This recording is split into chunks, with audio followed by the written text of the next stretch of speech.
रात के ठीक 2:13 बजे थे। आकाश की नींद अचानक खुल गई।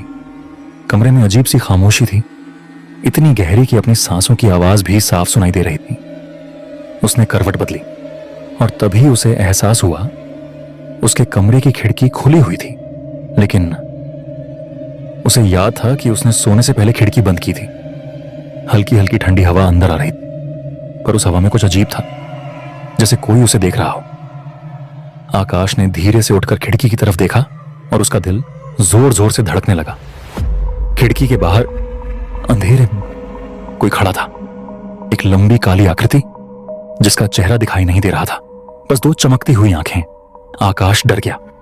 उसने तुरंत खिड़की बंद कर दी और खुद को समझाने लगा, शायद कोई पेड़ की परछाई होगी।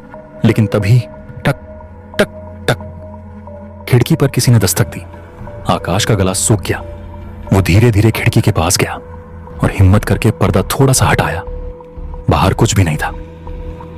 देखा, कुछ नहीं है, उसने खुद से कहा। वो वापस बिस्तर पर लेट गया, लेकिन जैसे ही उसने आंखें बंद की, टक टक टक इस बार आवाज और तेज थी। आकाश अब डर के मारे कांपने लगा। उसने हिम्मत करके खिड़की खोली और बाहर झांका, कुछ नहीं। लेकिन जैसे ही वो पीछे मुड़ा, उसकी सांस रुक गई। कमरे के अंदर वही आकृति खड़ी थी। धीरे धीरे वो उसके करीब आने लगी। आकाश पीछे हटने लगा। तुम कौन हो?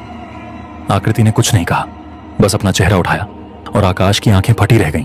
वो खुद आकाश ही था, लेकिन उसका चेहरा जला हुआ था, आंखें काली और मुस्कान बेहद डरावनी। उसने फुसफुसाते हुए कहा, तुमने मुझे अंदर आने दिया। कमरे की लाइट अचानक बंद हो गई। अंधेरा, सन्नाटा और फिर एक जोरदार चीख। अगली सुबह आकाश के कमरे का दरवाजा अंदर से बंद था।